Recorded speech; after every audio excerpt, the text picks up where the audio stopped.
नमस्कार दोस्तों, ITV24 देख रहे हैं आप। डेरा सच्चा सौदा के प्रमुख गुरमीत राम रहीम को एक बार फिर से पेरोल मिली है और यह पेरोल 8वीं बार मिली है। जी हां, 8वीं बार गुरमीत राम रहीम जो कि डेरा सच्चा सौदा के प्रमुख है, उनको पेरोल मिली है। हमेशा की तरह इस बार फिर से विवाद जो है एक खड़ा हो गया है। जैसा कि आपने पहले भी सुना होगा कि गुरमीत राम रहीम को नकली गुरमीत राम रहीम बताया गया था और इस बार फिर से, हालांकि कुछ ही घंटे जो है उन्हें जेल से बाहर आए हुए हैं, लेकिन एक बार फिर से यह विवाद खड़ा हो गया है कि जो गुरमीत राम रहीम है वो असली नहीं नकली है। और यह सवाल कोई और नहीं बल्कि डेरा के ही अनुयायी खड़े करते नजर आ रहे हैं। जी हाँ, इस समय हमारे साथ डॉक्टर मोहित गुप्ता है जो कि डेरा के अनुयायी हैं और बचपन से डेरा में रहे हैं। और यहाँ तक कि जो डेरा प्रमुख गुरमीत राम रहीम है, उनकी मेडिकल की जिम्मेवारी भी जो कुछ समय इनके पास रही है। हम इनसे चर्चा करेंगे कि क्या इनके आरोप हैं और क्यों इस तरह के सवाल ये खड़े करते नजर आ रहे हैं। जी डॉक्टर साहब, नमस्कार। नमस्कार सर। एक बार मोहित जी हमें बताइए कि किस तरह से आपको लग रहा है कि जो डेरा के प्रमुख है गुरमीत राम रहीम, नकली किस तरह से आप साबित कर सकते हैं इस तरह से? देखिए, किसी भी व्यक्ति की पहचान चेहरे के अलावा उनके व्यक्तित्व से होती है और डेरा हम्म। प्रमुख के साथ मैं लगभग सन 1997 से हूँ। मेरा बचपन उनके साथ बीता है और उसके हम्म। बाद जब मेरी पढ़ाई पूरी होने के बाद मैंने उनके साथ काफ़ी सालों तक काम किया है और जब हम ये पहली बार पैरोल पे हमने उनका व्यक्तित्व देखा, तो हमें वो व्यक्तित्व पे शक हुआ कि ये वो व्यक्तित्व के हम्म। व्यक्ति नहीं है। फिर ये सवाल उठा भी शायद जेल में जाने के बाद इंसान का स्वभाव बदल जाता है। लेकिन धीरे-धीरे हम्म। जब हमने परखना शुरू किया तो बहुत सारी चीज़ें ऐसी आई कि जो हमें लगा अभी कुछ गड़बड़ है। हमने कानूनी तौर पे हम्म। इसमें हाई कोर्ट का दरवाज़ा खटखटाया और फिर सुप्रीम कोर्ट का भी दरवाज़ा खटखटाया। लेकिन कोर्ट को लगता था हम्म। अभी ये चीज़ें अजीब हैं, अभी ये ऐसा पॉसिबल नहीं है, ये अभी कहानियों में है। अभी उस समय हम्म। हम पिछले साल ये सब हुआ तब तक ये कहानी थी। लेकिन आज जब आप आएँगे तो सोच के देखेंगे तो ये प्रैक्टिकली पॉसिबल है। खुद प्रधानमंत्री हम्म। नरेंद्र मोदी ये बात बोल रहे हैं, अभी डीप फेक का ज़माना है, आर्टिफ़िशियल इंटेलिजेंस का ज़माना है और ऐसे में किसी भी व्यक्ति का वीडियो, फ़ोटो, हमशक्ल किसी भी तरह से कुछ भी तैयार किया जा सकता है। ऐसे में पुष्टि कैसे हो हम्म। भी ये व्यक्ति असली है या नकली है, इसको लेके हमने डेरा प्रबंधन समिति हो, सरकार हो, अदालतें हों, उनसे दरख्वास्त की, कागज़ लगाए कानूनी दायरे में रह के कि भई आप हमें किसी भी तरह इस बात की पुष्टि करके दें भी ये व्यक्ति असली है। लेकिन हर एक व्यक्ति ये हम्म। पुष्टि करने से भाग रहा है। कोई भी व्यक्ति आधिकारिक तौर पे पुष्टि नहीं कर रहा है भी ये व्यक्ति असली है। और इतना ही नहीं है कि उसके बाद ये हो रहा है कि अभी हाल ही में मेरे ऊपर एक मुकदमा डाला गया एनडीपीएस एक्ट का फाजिल्का में हम्म। और उसमें मुझे हम्म। जेल भेजा गया और लेकिन वहाँ पे जब पुलिस ने जाँच की तो पाया भी ये डेरा प्रबंधन समिति की कोई साजिश है, मुझे उस व्यक्ति को किसी फर्जी मुकदमे में जेल में रखने की और ये बात उन्होंने अदालत में भी हम्म। स्वीकार की और उसके बाद मुझे बाइज़्ज़त बरी किया गया। लेकिन तब ये अभी भी इस हम्म। पे जाँच जारी है, अभी आखिर ये मंशा क्यों है? ऐसे में क्या ये मान लें भी जो हम सवाल उठा रहे हैं, अभी उन सवालों का जवाब किसी के पास नहीं है, तो अब हमें जेल भेज के या इस तरह से फर्जी मुकदमों में डाल के हमारी आवाज़ को बंद करा दिया जाएगा और अगर ये वास्तव में नकली व्यक्ति है, तो आप अंदाज़ा लगाइए ये किस स्तर का अपराध है। भई अगर एक कैदी हम्म। नकली है, जेल में व्यक्ति नकली है और वो कोर्ट में नकली आदमी पेश हो रहा है, सब कुछ नकली है, तो ये तमाम संविधान, धाराएँ, कानून सब इसमें खत्म हो जाती हैं। और इतने गंभीर हम्म। सवाल को अगर हम ये कह के टाल दें भी ये एक मात्र एक कल्पना है, तो उसके बाद कोई इसकी ज़िम्मेदारी ना ले, तो फिर ये सवाल तो बनता है। हम्म। तो आपको अभी तो कुछ ही घंटे हुए हैं बाहर आए हो, जो डेरा प्रमुख है, आपको कैसे लगा? सबसे पहले आपने क्या देखा कि आपको लगा कि असली नहीं नकली है?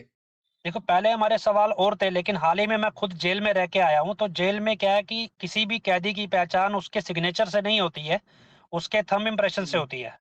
तो हाल ही हम्म। में जब मैं जेल से बाहर आया तो वो थंब इम्प्रेशन लगवाते हैं कहीं भी कोई कैदी की मूवमेंट होती है और एक स्याही होती है, जो अंगूठे पे खास तौर पे लेफ्ट थंब में जो हरियाणा जेल हुँ, मैनुअल के हिसाब से लेफ्ट थंब का इंप्रेशन यूज़ होता है कैदी की पहचान के लिए। और वो थंब इंप्रेशन हुँ, में जो इंक होती है वो लगभग 3 से 4 दिन तक जाती नहीं है, जितना मर्ज़ी आप उस पे ज़ोर लगा लें। और हाल ही में हुँ, एक पत्रकार है बड़े चर्चित आकर्षण उपल, उनकी भी ज़मानत हुई है। आप उनका कोई वीडियो हुँ, देखिएगा जब जेल से बाहर आने का, तो उनके बाएँ अंगूठे पे भी आपको निशान दिखाई देगा उस इंक का। लेकिन जैसे ही हुँ, हुँ, कथित डेरा प्रमुख जो बरनावा बागपत में दिखाई दे रहे हैं, लाइव वीडियो जो जेल से तुरंत आते ही उन्होंने 2 घंटे बाद किया है, उसमें उनके अंगूठे हुँ, पे किसी तरह का ऐसा निशान नहीं दिखाई दे रहा है। दूसरा जो उनका कपड़ा पहनना, जो उनका मेकअप है, वो सब कुछ ऐसा लग रहा है जैसे एकदम से जेल से करके ही आए हैं वो, ये सब कुछ। तो हुँ, ये सारी चीज़ें सवाल खड़ा करती हैं भी, क्या ये व्यक्ति वास्तव में जेल से ही आया है या फिर कहीं और से आया है?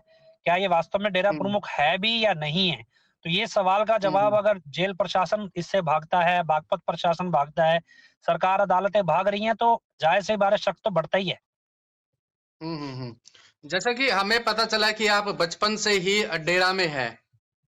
जी, जी। तो कैसे मतलब जैसा थोड़ा बहुत ये भी पता चला है कि आप निजी डॉक्टर भी उनके रहे हैं। तो आप काफ़ी नज़दीक रहे हैं जो डेरा प्रमुख के। जी, 2015 में 14-15 में मेरी ज़िम्मेदारी थी उनका जो मेडिकल ट्रीटमेंट है उसका पूरा हिसाब-किताब रखना, डेरा प्रमुख का, तो मेरे हुँ, पास उनका मेडिकल रिकॉर्ड सब रहता था। और इसी हुँ, रिकॉर्ड के आधार पे मैंने एक बार हाई कोर्ट में भी ये दावा किया था भी जो नकली असली के मसले में कि भी जो ये मेडिकल रिकॉर्ड जेल से प्रस्तुत किया जा रहा है, ये मेडिकल रिकॉर्ड वास्तविक डेरा प्रमुख का नहीं है और 2014-15 में जो उनको बीमारियाँ थी वो कुछ और थी। अदालत में जो रिकॉर्ड दिए गए हैं वो कुछ और हैं और जो अब हाई कोर्ट में रिकॉर्ड दिए गए हैं ये कुछ और है। ये दावा भी हमने हालाँकि हुँ, हुँ, सुप्रीम कोर्ट तक में किया है, लेकिन अभी उनको ये कहानियाँ काल्पनिक लगती हैं क्योंकि इस तरह का अपराध, इस स्तर का अपराध विश्व में किसी ने नहीं किया है। तो अभी उनको लगता है भी शायद ये कहानियाँ हैं। पर मेरे हिसाब से ये कहानियाँ नहीं हुँ, है, इसमें कुछ अभी बात है जो जिस तरह से लोग ज़िम्मेदारी से भाग रहे हैं। हुँ, हुँ, हुँ, हुँ। तो जैसे आप सवाल उठाते हैं, आप पे कठिनाइयाँ दिक्कतें भी बहुत आती होंगी, बहुत लोग आपके पीछे पड़ गए होंगे कि ऐसा क्यों आप बोल रहे हैं? नहीं, ऐसा है सर, हाल ही में एक मेरे पास अभी एक धमकी आई है, एक फ़ोन कॉल आया किसी व्यक्ति का, उसने बोला जी हुँ, आप लाइव करते हो तो मेरी जो बहन है वो आत्महत्या करेगी और आपका नाम लगाएगी और आपको जेल में भेज दिया जाएगा। भी अब हुँ, इस स्तर की धमकियाँ भी हमें देने लगे हैं भी आपके नाम से हम आत्महत्या कर लेंगे। संभव है आत्महत्या क्या, डेरा से हुँ, संबंधित ऐसे अनेकों अपराध हैं जो मतलब कैद है, फाइलों में दफ़न है, जिसका किसी को पता ही नहीं है कि वो कैसे हुए, कैसे हुँ, नहीं हुए। हुए तो किसने हुँ, किए, कुछ नहीं मालूम है, सब दफ़न है। कोई भी ऐसा केस नहीं है डेरा प्रबंधन के खिलाफ जो आज तक किसी भी स्टेट की पुलिस साबित कर पाई हो। इसका मतलब क्या है, ये हुँ, मंजे हुँ, हुए क्रिमिनल्स हैं, इनको ब्रेन वॉश करके किसी को मारना भी आता है, मरवाना भी आता है। सब तरह के हुँ, तरीके ये जानते हैं और ऐसे में अब मेरे ऊपर पहले फिरौती का मुकदमा आया, फिर एक 295 ए धारा का मुकदमा भी लगा हुआ है। उसके बाद अभी ये नशा हुँ, तस्करी का मुकदमा आया, तो अभी मेरे को लोग फ़ोन पे धमकी देने लगे हैं कि हमारे घर के लोग आत्महत्याएँ कर लेंगे भी आपको जेल डालने के लिए। तो पहले भी ऐसे कुछ लोगों हुँ, ने आत्महत्याएँ की हैं, आत्मदाह किया है 2007-8 के दौर में लगभग आधा दर्जन लोगों ने। तो संभव है अभी ये हुँ, भी हो जाए कल को, अभी कुछ कह नहीं सकते। हुँ, हुँ, हुँ, हुँ। तो क्या आप इस तरह से आवाज़ उठाते रहेंगे?